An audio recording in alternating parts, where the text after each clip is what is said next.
Joining me now to talk more about the president, his first 100 days, and what people think about his performance so far is GOP pollster Frank Luntz. All right, Frank, you listened to that rally in Pennsylvania, and I'll tell you what I thought was very interesting, and I want to get your take on it. You know, the president has taken a lot of heat for not really slamming China anymore about its being a currency manipulator. And the president came right back at that one with this kind of explanation or reaction. I think we have that sound. Why didn't he call Donald Trump? And why didn't Donald Trump at a meeting say, you're a currency manipulator? So here's the story. Listen, Mr. President, will you help us out with North Korea? But by the way, you're manipulating your currency. It doesn't work, right? So simple language, direct response in their face. What do you think, Frank? Well, the problem and the challenge for President Trump is that he's damned if he does and he's damned if he doesn't. If he demonstrates flexibility, he's criticized by those who say he's breaking his promises. If he stays rigid, he's criticized for not being more flexible. So no matter what position he takes, no matter what he says, he's going to be attacked.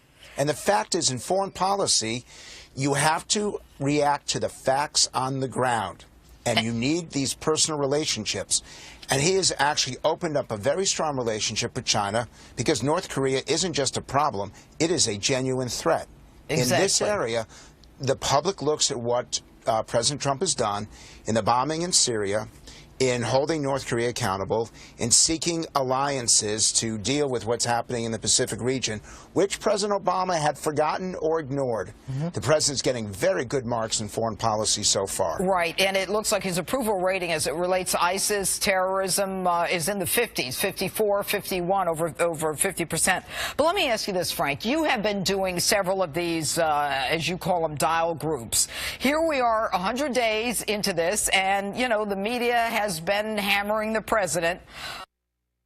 But in the dial groups, have you found anything different than you found about presidents in the past? Yes, we've been looking at Trump's supporters because the assumption was once he became president and stopped being a candidate, his people would leave him. The quantitative numbers, the surveys have shown that over 95% of those who voted for Donald Trump would vote for him again.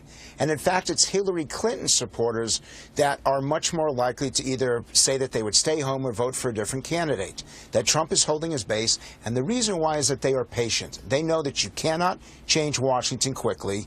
That whole phrase, drain the swamp, which is not one of my favorite phrases, but holding Washington accountable, making it more efficient, more effective, is the language I prefer they would use.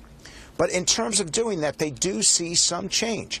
Now, the only issue for the president is that he raised expectations so high by saying how much he was going to get done in the first 100 days, and he forgot that Congress simply doesn't act in the way that a president always wants it to. And even if it is a Republican Congress, you still have to go through the process that seems to take forever. But, you know, there has been movement. When you say that he's raised expectations, you know, by saying he would do all this stuff in the first 100 days, didn't he have to do that to get elected? Absolutely. You're correct. And the fact is, he goes to Pennsylvania, which he wasn't supposed to win, and he won. Right. He won in Ohio. He won in Michigan. He won in Wisconsin, states that Republicans haven't won since the late 1980s. And he was able to do that by presenting an alternative narrative that said that Washington is broken and you need, fundamentally, radical change. He's done that. But radical change takes time. And so what he had to say as a candidate is different than what he says as president. Look, he got a Supreme Court justice through, which a lot of people thought he wasn't going to be able to do.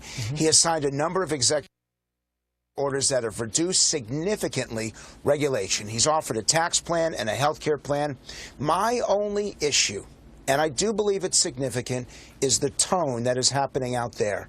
And I am sure you're going to get thousands of emails and texts after I say this. But the tone is too rough. It is still too in your face. We need to find ways that we can work together, that Republicans and Democrats can get tax reform, we're running can out get of time. health care reform. All right. But you know what? Good news is all the senators on the bus to the White House, I loved it. And Frank Luntz, we love hearing from you. Thank you. Thank you.